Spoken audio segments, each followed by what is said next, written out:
YS కుటుంబంలో చిచ్చు పెట్టడానికి జరుగుతున్నటువంటి రాజకీయాన్ని 3 దశాబ్దాలుగా చూశారు. రాజశేఖర రెడ్డి గారు బ్రతుకున్న సమయంలోనే జాతీయ పార్టీగా ఉన్నటువంటి కాంగ్రెస్ లోనే కొంతమంది పెద్ద తలకాయలు ఇక్కడ ఉన్నటువంటి చంద్రబాబు నాయుడుతో చేతులు కలిపి ఆ కుటుంబాన్ని విడదీయాలని చేస్తున్నటువంటి కుట్రలని కడప ప్రజలకేమీ కొత్త కాదు. రాజశేఖర రెడ్డి గారు చనిపోయిన తర్వాత ఇవాళ మీరు ఏదైతే సానుభూతి కోసం మాట్లాడుతున్నారో అదే వివేకానంద రెడ్డి గారు వైఎస్ కుటుంబం నుంచి పూర్తిగా డీవియేట్ అయ్యి ఆ రోజున ఒక మంత్రి పదవి కోసం కాంగ్రెస్ పార్టీతో చేతులు కలిపి జగన్మోహన్ రెడ్డి గారికి వ్యతిరేకంగా వైఎస్ బిడ్డలకు వ్యతిరేకంగా ఆ రోజున రాజకీయం చేసింది కడప ప్రజలు చూడలేదా? వైఎస్ వివేకానంద రెడ్డిని ఓడించడానికి ఎమ్మెల్సీ ఎన్నికల్లో మీరు పక్కన పెట్టుకుని మాట్లాడుతున్నటువంటి బీటెక్ రవి ఆ రోజు వైఎస్ వివేకాన్ని ఓడించడానికి ఎవరైతే ప్రయత్నం చేశారో వాళ్ళందరూ కూడా ఇవాళ మీతోటి కలిసి ప్రయాణం చేసే పరిస్థితి, మీ గురించి సానుభూతిగా మాట్లాడేటటువంటి పరిస్థితి. కడప ప్రజలు ఎన్నాళ్లుగా చూస్తున్నారు ఈ రాజకీయాన్ని. నిటారుగా నిలబడుతున్నటువంటి నాయకత్వాన్ని వెన్ను విరగగొట్టాలని అటు వైఎస్ మీద ప్రయత్నం చేశారు, ఇటు వైఎస్ కొడుకు జగన్మోహన్ రెడ్డి గారి మీద ప్రయత్నం చేస్తున్నారు. కాకపోతే ఈసారి చంద్రబాబులో షర్మిల చిక్కుకోవటమే మా దురదృష్టం, చంద్రబాబు అదృష్టం. కాబట్టి ఈరోజు కడప మీద నిలబడి, కడప గడ్డ మీద నిలబడి హత్య రాజకీయాల గురించి లేకపోతే మరొక దాని గురించి ఎవరైనా ఎన్నికల్లో ఎందుకు పోటీ చేయాలనుకుంటారు? షర్మిల గారు ప్రజల సమస్యలు దాని మీద పరిష్కరిస్తాననేటటువంటి నమ్మకం ఉన్న వాళ్ళు పోటీ చేయాలని అనుకుంటారు, పార్టీలు పెట్టాలని అనుకుంటారు, పార్టీలకు నాయకత్వం వహించాలనుకుంటారు. కానీ మీరు 2 విషయాలు చెప్తా ఉన్నారు. హంతకుడు హంతకుడు అని అవినాష్ రెడ్డి మీద ముద్ర వేస్తా ఉన్నారు. కేసు విచారణ అంటే మీకు కోర్టుల మీద నమ్మకం లేదు, చట్టాల మీద నమ్మకం లేదు, మీ బుర్రలో ఏది తోస్తే అదే తీర్పు, అదే విచారణ, మీరు కూడా శిక్ష కూడా మీరే వేయాలనేటటువంటి వైఖరి ఇది సరైందేనా? కోర్టు విచారణలో జరుగుతున్నటువంటి విషయాలు, దానికి సంబంధించినటువంటి ఏమిటి అనేటటువంటిది దాని లోతులకు వెళితే ఈ ప్రెస్ మీట్ సరిపోదు. కానీ విచారణ పరిధిలో ఉన్నటువంటి ఒక అంశాన్ని తీసుకొచ్చి ఎన్నికల అంశంలో మార్చడంలో మీ రాజకీయం ఏమిటి? ఆ రోజున జగన్మోహన్ రెడ్డి గారికి వ్యతిరేకంగా, విజయమ్మ గారికి వ్యతిరేకంగా వైఎస్ వివేకాన్ని నిలపడంలో ఈ కూతురు సునీత, ఆ కుటుంబము ఆ రోజున ప్రోత్సహించింది నిజం కాదా? ఈ రోజున మీ స్వార్థ కారణాలతోటి మీరందరూ కూడా ఏకమయ్యి ఇవాళ ఒక స్క్రిప్ట్ ప్రకారం చంద్రబాబు లేకపోతే మరొకళ్ళో ఈ మాటలు మాట్లాడితే ప్రజలు ఉమ్మేస్తారు గనక మిమ్మల్ని పావులుగా మార్చుకుని ఈ రోజున ఇట్లాంటి మాటలు మాట్లాడించడం అనేటటువంటిది, మీరు పావులుగా మారడం అనేటటువంటి దురదృష్టకరం. ఎన్నికల్లో మీరు ఏమి సాధించాలని పోటీ చేస్తున్నారు? ఎవరైనా ఎన్నికల్లో నేను ఇది సాధించాలని పోటీ చేస్తున్నానని చెప్తారు. ఎవరు ఆఖరి కోరికల కోసమో లేకపోతే మరొకటి కోసమో కోర్టు పరిధిలో ఉన్నటువంటి అంశాలను తీసుకొచ్చి దీనికోసం నేను పోటీ చేస్తున్నానని ఎవరైనా ఇప్పటిదాకా మాట్లాడారా? అది కరెక్ట్, సమంజసమేనా? ఇవాళ మీరు ప్రత్యేక హోదా గురించి మాట్లాడుతున్నారు. కాంగ్రెస్ పార్టీ దోషి కాదా ప్రత్యేక హోదా ఏపీకి దక్కకపోవడానికి?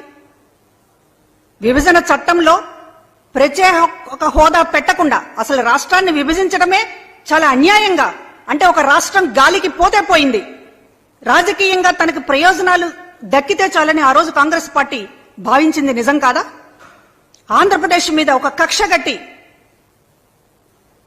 కుయుక్తులతోటి కుట్రలతోటి రాష్ట్రాన్ని గాలి కొదిలేసినటువంటి కాంగ్రెస్ పార్టీ విభజన చట్టంలో ప్రత్యేక హోదా పెట్టకుండా ఇప్పుడు హోదా జపాన్కి కాంగ్రెస్ పార్టీ మాట్లాడడం, మీరు దాన్ని నెత్తినెక్కించుకోవడం, రాజకీయాల కోసం అటు జాతీయ పార్టీగా ఉన్నటువంటి కాంగ్రెస్ పార్టీ, ఇక్కడ మీరు కూడా ఇవాళ రాజకీయం కోసం మాట్లాడుతున్నారు. కాంగ్రెస్ పార్టీ రాష్ట్రానికి చాలా అన్యాయం చేసిందని గతంలో మీరు మాట్లాడారు కదా, ఎందుకు యూటర్న్ తీసుకున్నారు ఇప్పుడు?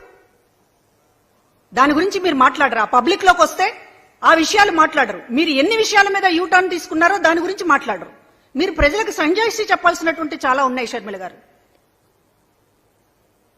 మీ వ్యక్తిగతమైనటువంటి ఎజెండాతోటి కోర్టుల పరిధిలో, విచారణ పరిధిలో ఉన్నటువంటి అంశాలని భూతద్దంలో చూపించి ప్రజల ముందు ఏదో మాట్లాడాలని చెప్పి ప్రయత్నిస్తున్నారు. కడప ప్రజలు అర్థం చేసుకుంటారు, కానీ బయట ఉన్నటువంటి వాళ్ళకి వాస్తవాలు చెప్పాలి గనక మేం మాట్లాడాల్సి వస్తుంది తప్ప కడప ప్రజల గురించి మాకు ఎటువంటి భయము, ఆందోళన లేదు.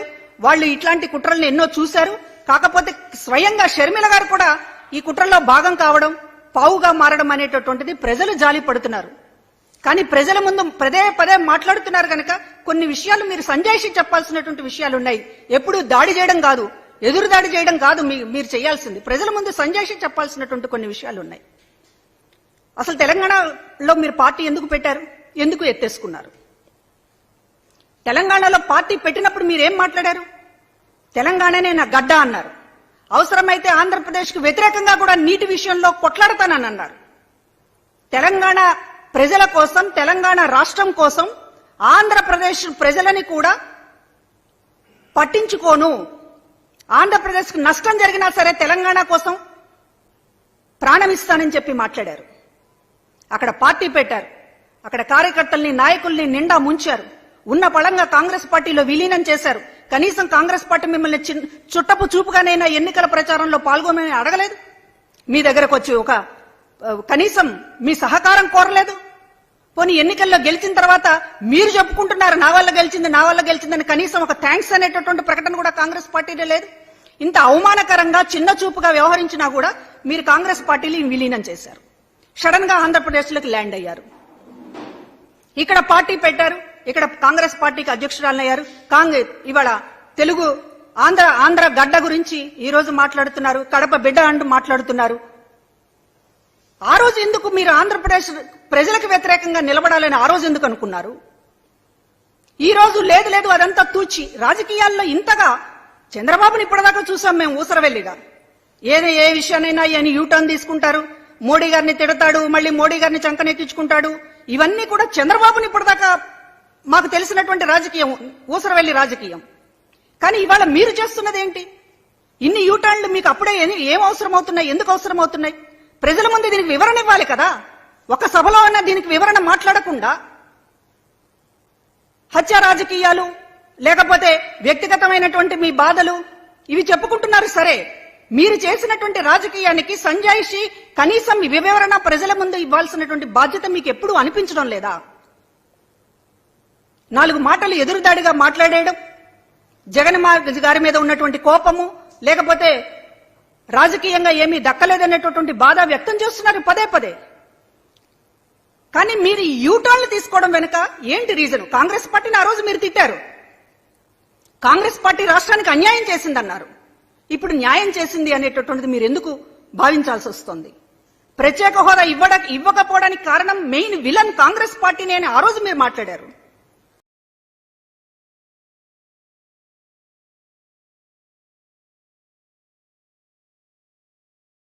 కానీ ఇవాళ ప్రత్యేక హోదా రావాలంటే కాంగ్రెసే అని చెప్పి మాట్లాడుతున్నారు. ఈ యూటర్న్ల వెనుక మీ ఉద్దేశం ఏంటి? అసలు మీరు ఏం రాజకీయం చేయదలుచుకున్నారు అనేటటువంటిది ప్రజల ముందు ఒక్కసారైనా సరే వివరణ, సంజాయిషి చెప్పండి దయచేసి. అంతే తప్ప ప్రతిసారి రాజకీయమే చేస్తాం. ఇప్పుడేమో అవినాష్ రెడ్డిని హంతకుడు అంటున్నారు. అవినాష్ రెడ్డి మీద దానికి కేసు విచారణలో ఉంది. నిజానిజాలు ఏమిటి అనేటటువంటిది ఇంకా తేలలేదు. మీరు కొన్ని అభిప్రాయాలను పట్టుకుని ఎవరైతే హంతకులు ఉన్నారో, ఎవరైతే వివేకానంద రెడ్డికి సంబంధించినటువంటి ఆయన ఓడించాలని, ఆయన రాజకీయాల్లో లేకుండా చేయాలని ప్రయత్నించారో వాళ్ళందరితో చేతులు కలుపుతా ఉన్నారు. మరో పక్కన అవినాష్ రెడ్డిని హంతకుడు అనేటటువంటి ముద్ర వేస్తున్నారు. ఎన్నికల సమయంలో ఒక మనిషిని, ఒక అభ్యర్థిని పట్టుకుని ప్రూఫ్స్ లేకుండా నిరాధారంగా హంతకుడు అనేటటువంటి ముద్రతోటి రాజకీయం చేయడం అంటే ఇది ఎంత పతనమైనటువంటి రాజకీయమో మీకు అర్థం కావడం లేదా? 2 రోజులు అయితే జగన్మోహన్ రెడ్డిని కూడా అంటారు మీరు. మాకేమీ అనుమానం లేదు. మీరు ఎంత ఏ స్థాయిలో ఉన్నారనేటటువంటిది మాకు కూడా అర్థమవుతోంది. రేపు జగన్మోహన్ రెడ్డి గారిని కూడా అంటారు. ఎందుకంటే ఓడించమని మీరు పిలుపునిస్తున్నారు. షర్మిల గారు, సునీత గారు జగన్మోహన్ రెడ్డి గారిని ఓడించండి అని పిలుపునిస్తున్నారు. అటు చంద్రబాబు ఎజెండా అయినా, అటు కాంగ్రెస్ పార్టీ ఎజెండా అయినా, బీజేపీ ఎజెండా అయినా, జనసేన ఎజెండా అయినా జగన్మోహన్ రెడ్డి గారు అధికారంలో ఉండకూడదు. జగన్మోహన్ రెడ్డి గారిని ఓడించండి అనేటటువంటిది ఏ కారణం లేకుండా, ఏ కారణం చెప్పకుండా, అసలు మీరు చేస్తున్నటువంటి రాజకీయం ఏంటో ప్రజల ముందు ఏ సంజాయిషి ఇవ్వకుండా జగన్మోహన్ రెడ్డిని ఓడించండి అని పిలుపునిస్తున్నారంటే మీ ఎజెండా ఏంటో ప్రజలకు తెలియడం లేదా? వీళ్ళందరి ఆశయం జగన్మోహన్ రెడ్డి గారిని ఓడించడం అనేటటువంటిది. ఇవాళ దానికి జతగట్టి మీరు జగన్మోహన్ రెడ్డి గారిని ఓడించండి అనేటటువంటిది న్యాయమైన డిమాండ్ అనిపించడానికి రేపు ఆయన్ని కూడా హంతకుడు అంటారు మీరు, అందులో అనుమానం ఏం లేదు. 2 రోజులు ఆగితే అదే మీ నోటి నుంచి వచ్చేటటువంటి మాట. కానీ ఈ రోజున మీరు ప్రజల ముందు చెప్పాల్సినటువంటి విషయాలు ఉన్నాయి. దాన్ని బిడ్డగా నేను ఈ రాష్ట్రాన్ని బాగు చేయడానికి వచ్చాననేటటువంటి మాట్లాడుతూ ఉన్నారు. ఈరోజు వైఎస్ రాజశేఖర్ రెడ్డి గారి బిడ్డ చేస్తున్నటువంటి రాజకీయం చూసి నిజంగా అభిమానులు చాలా బాధపడుతూ ఉన్నారు. రాజశేఖర్ రెడ్డి గారి పేరు ఈ రోజు నిలబడి ఉందంటే కాంగ్రెస్ పార్టీ పుణ్యం కాదు. రాజశేఖర్ రెడ్డి గారి తరువాత 15 ఏళ్ల తర్వాత కూడా ఈ రోజు రాజశేఖర్ రెడ్డి గారిని గుర్తు పెట్టుకుంటున్నారు అంటే అది ఆయన కొడుకు జగన్మోహన్ రెడ్డి గారిని ఆయన పేరును నిలబెట్టినటువంటి పద్ధతి. ఒక పార్టీని పెట్టడమే కాకుండా కాంగ్రెస్ పార్టీ లాంటి ధీటుగా ఎదుర్కొని రాజశేఖర్ రెడ్డి గారు 2 అడుగులు వేస్తే జగన్మోహన్ రెడ్డి గారు 4 అడుగులు ముందుకేశారు అనేటటువంటిది, ఆ పేరుని, ఆ విగ్రహాన్ని ఈ రోజున ప్రజల మనసుల్లో చిరస్థాయిది, ఆ పేరుని, ఆ విగ్రహాన్ని ఈ రోజున ప్రజల మనసుల్లో చిరస్థాయిగా నిలిచింది అంటే దానికి కారణం జగన్మోహన్ రెడ్డి గారు తప్ప మీరు చేస్తున్నటువంటి రాజకీయం కాదు. మీరు చేస్తున్నటువంటి రాజకీయం రాజశేఖర్ రెడ్డి గారికి తలవంపులు తెచ్చేటటువంటి విధంగా ఉంది. రాష్ట్రాన్ని అసలు ఆంధ్రప్రదేశ్ అంటేనే గిట్టనటువంటి పార్టీ ఈ రోజున కాంగ్రెస్ పార్టీ. ఆంధ్రప్రదేశ్ పోతే పోయింది అనుకున్నారు కాంగ్రెస్ పార్టీ. ఈ రాష్ట్రం పోతే ఏంటి, తెలంగాణలో మన రాజకీయం ఉంటే చాలు అనేటటువంటి దానితో రాష్ట్రాన్ని అడ్డంగా విభజించి కనీసం ప్రత్యేక హోదాకి సంబంధించి కూడా విభజన చట్టంలో పెట్టాలి అనేటటువంటిది కూడా కాంగ్రెస్ పార్టీ పూర్తిగా మర్చిపోయి కాదు, విస్మరించి కావాలనే ఈ రాష్ట్రం బాగుపడకూడదనేటటువంటి ఒక కక్ష కట్టినటువంటి పార్టీకి ఇవాళ నాయకులుగా షర్మిల గారు మాట్లాడుతున్నటువంటి పద్ధతి అత్యంత బాధాకరంగా ఉంది. అంటే రాజకీయాల కోసం మీరు ఏమైనా చేస్తారా? ఆంధ్రప్రదేశ్ ప్రజలకు కూడా వ్యతిరేకంగా మాట్లాడడానికి సిద్ధమై ఈ రోజు ప్రత్యేక హోదా జపం చేస్తా ఉన్నారు. గురించి కాంగ్రెస్ పార్టీ గొప్పదనాన్ని గురించి మీరు మాట్లాడుతుంటే నిజంగా చాలా మంది గుండె ముక్కలైపోయింది. రాజశేఖర్ రెడ్డి గారిని ఎఫ్ఐఆర్ లో పెట్టినటువంటి పార్టీ, చార్జ్ షీట్ లో పెట్టినటువంటి పార్టీ, ఆయన చనిపోయిన తర్వాత చార్జ్ షీట్ లో ఒక నిందితుడిగా, ఒక అవినీతి పరుడుగా కాంగ్రెస్ పార్టీ రాజశేఖర్ రెడ్డి గారిని చిత్రించేటటువంటి ప్రయత్నం చేసినటువంటి పార్టీ. జగన్మోహన్ రెడ్డి గారిని 16 నెలల పాటు జైల్లో ఉండి కనీసం బెయిల్ కూడా పొందకూడదు అని ఎక్కడా కూడా దేశంలో ఎవరు కూడా అన్ని నెలల పాటు జైల్లో ఉన్నటువంటి పరిస్థితి లేదు. బెయిల్ అనేటటువంటి ఒక హక్కుగా అందరికీ వచ్చేటటువంటి పరిస్థితి. కానీ 16 నెలల తర్వాత కూడా జగన్మోహన్ రెడ్డి గారు బయటికి రాకూడదని ఉచ్చు పనినటువంటి కాంగ్రెస్ పార్టీ, ఇవాళ ఆ కాంగ్రెస్ పార్టీ మీకు గొప్పదిగా రాష్ట్రానికి అన్యాయం చేసిన పార్టీ, వైఎస్ కుటుంబానికి అన్యాయం చేసిన పార్టీ, సాక్షాత్తు వైఎస్ రాజశేఖర రెడ్డి గారిని నిందితుడిగా చేర్చినటువంటి పార్టీని మీరు సమాధి దగ్గర పొగుడుతూ అభ్యర్థుల్ని ప్రకటిస్తా ఉంటే నిజానికి ఊసరవెల్లి కూడా సిగ్గుపడుతోంది షర్మిల గారు మిమ్మల్ని చూసి. మీరు క్లారిటీగా మీరు చెప్పాల్సినటువంటి విషయాలు ఉన్నాయి. మాట్లాడితే మైకు ముందు 4 తిట్లు తిట్టడం, జగన్మోహన్ రెడ్డి గారి మీద ద్వేషాన్ని వెళ్ళగక్కడం తప్ప మీరు ఎందుకు రాజకీయాన్ని ఇన్ని యూటర్న్లు తీసుకున్నారు? ఎందుకు మీరు ఊసరవెల్లిలా ప్రతి అడుగులోనూ మాట మారుస్తూ ఉన్నారు? తెలంగాణలో ఏం ఆశించి వెళ్లారు? ఎందుకు అక్కడ ప్యాకప్ చేసుకున్నారు? ఇక్కడ ఎందుకు పార్టీని ఓపెన్ చేశారు? ఇవాళ ప్రత్యేక హోదాకి సంబంధించి మాట్లాడేటటువంటి అర్హత కాంగ్రెస్ పార్టీకి ఉందా? గతంలో మీరు కాంగ్రెస్ పార్టీని తిట్టినటువంటి మాటలకు వివరణ ఏంటి? ఇవన్నీ మాట్లాడకుండా హంతకులు, హత్య రాజకీయాలు, చిన్నాన్న ఆఖరి కోరికలు ఇవి కాదండి ఎన్నికల్లో మాట్లాడాల్సింది. ఎన్నికల్లో మీరు కడప ప్రజలకు ఏం న్యాయం చేస్తారో మాట్లాడండి. ఎన్నికల్లో కాంగ్రెస్ పార్టీకి సంబంధించినటువంటి ద్రోహాన్ని మీరు క్షమాపణ చెప్పి ముందుకు కదులుతున్నారా, లేకపోతే ఏ రకంగా దాన్ని ఆ నష్టాన్ని పూడుస్తున్నారనేటటువంటిది సమాధానం చెప్పకుండా మీరు గాని, మీ పార్టీ జాతీయ నాయకులు గాని చాలా విషయాలు ఆంధ్రప్రదేశ్కి సమాధానం చెప్పాల్సినటువంటి విషయాలు ఉన్నాయి. వాటిని మీరు దాటుకుని మీరు ఎంపీ కావాలనో లేకపోతే మరొకటనో వెళ్ళాలంటే కుదరదు. కాంగ్రెస్ పార్టీ ఇక్కడ దోషి. ఆంధ్రప్రదేశ్ ప్రజల ముందు కాంగ్రెస్ పార్టీ దోషి. ఆ దోషికి సంబంధించినటువంటి ఆ పాత్రకి సంబంధించినటువంటి విషయాలు ఇక్కడ చర్చనీయాంశం కావాల్సిందే. దాన్ని తప్పించుకుని మీరు కడప లేకపోతే కడప రాజకీయము, హంతక రాజకీయము ఇది మాట్లాడాలంటే అది జరగని పని షర్మిల గారు. కాబట్టి మీరు ప్రజల ముందు సాగిస్తున్నటువంటి విజ్ఞప్తి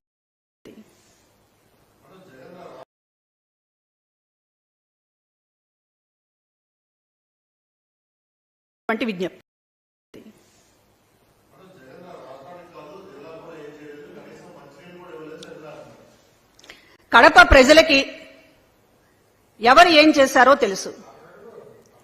ఈ రోజున చెయ్యకపోతే రాష్ట్రంలో మొత్తం కూడా స్థానిక సంస్థల ఎన్నికల నుంచి ఇప్పటిదాకా కూడా వేలాది మంది ప్రజల అభిమానాన్ని చూరగొంటున్నటువంటి నాయకుడిగా జగన్మోహన్ రెడ్డి గారు ఇవాళ చరిత్రలో నిలిచిపోతున్నారు. చూస్తున్నారు, మీరు కూడా చూస్తున్నారు. ఇవాళ బస్ యాత్రల ఎండలో 3-4 గంటల పాటు ఆయన రాక కోసం ప్రజలు ఎదురు చూస్తున్నారంటే గుండెల్లో ఎంత అభిమానం లేకపోతే అది సాధ్యమవుతుంది? ఇవాళ మీరు కుటుంబ సభ్యులుగా మీకున్నటువంటి వ్యక్తిగతమైనటువంటి ఎజెండాలతో ఆయన మీద 4 తిట్లు తిట్టేసి ఆయన చాప్టర్ని ఏదో క్లోజ్ చేద్దామని మీరు అనుకోవచ్చు. కానీ ఇక్కడ కాపాడుకోవడానికి ప్రజలు సిద్ధంగా ఉన్నారు. ఖచ్చితంగా చేస్తాం. ఎన్నికల నిబంధనలకు ఇది పూర్తిగా విరుద్ధమైనటువంటి ప్రచారము. ఒక అభ్యర్థిని పట్టుకుని ఆధారాలు లేకుండా హంతకుడు అని మాట్లాడుతున్నారు అంటే ఇది ఎన్నికలకి ప్రజాస్వామ్యానికి పూర్తిగా భిన్నమైనటువంటి విరుద్ధమైనటువంటి విషయం.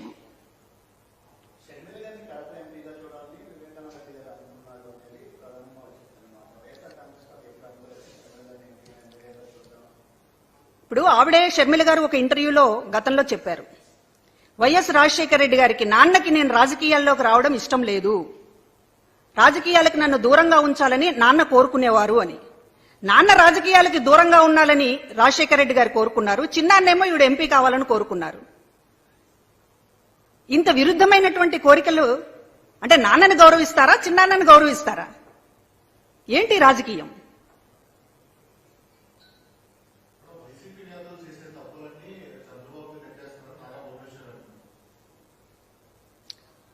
వైసీపీ చేసిన తప్పులు ఏమిటి? ఇంటింటికి పాలన అందించడం వైసీపీ చేసినటువంటి తప్ప. చంద్రబాబు నాయుడు గారు 14 ఏళ్లు అధికారంలో ముఖ్యమంత్రిగా ఉన్నారు, అపోజిషన్ లీడర్ గా ఉన్నారు. ఇన్ని ప్రభుత్వాలు ఉన్నాయి, ఇదే యంత్రాంగం, ఇదే ప్రభుత్వ యంత్రాంగం అప్పుడు ఉంది, ఇప్పుడు ఉంది. ఎందుకు ఇంటింటికి మీరు పెన్షన్లు గాని సంక్షేమ పథకాలు గాని ఇంటి వద్దకు ఎందుకు తీసుకురాలేకపోయారు? ఇవాళ చేసినటువంటి మంచి చూసిన తర్వాత అయినా సరే మీరు ఏదైనా సరే మనం కూడా ఇలా చేసి ఉండాల్సిందని గుర్తిస్తే బాగుండేది. అలా కాకుండా ఇవాళ ముసలి వాళ్ళందరినీ ఎండలో నిలబెట్టేటటువంటి పరిస్థితి, వాళ్ళ ప్రాణాలు పోతున్నటువంటి పరిస్థితి, దీనికి చంద్రబాబు నాయుడు గారి కారణమైతే అది మా తప్పేలా అవుతుంది? మీరు చిటికేస్తే ఇంటి దగ్గరికి అన్ని అందించవచ్చు అని ఎంత తేలిగ్గా చెప్తున్నారే మీరు. మరి మీరు ఎందుకు చేయలేకపోయారు? చిటికేస్తే సాధ్యమయ్యేటటువంటి వ్యవస్థ వాలంటీర్లు లేకుండా అది సాధ్యమై ఉంటే మీరెందుకు చేయలేకపోయారు? ఇవాళ వాలంటరీ వ్యవస్థ అయినా సచివాలయ వ్యవస్థ అయినా జగన్మోహన్ రెడ్డి గారు తీసుకొచ్చింది కదా.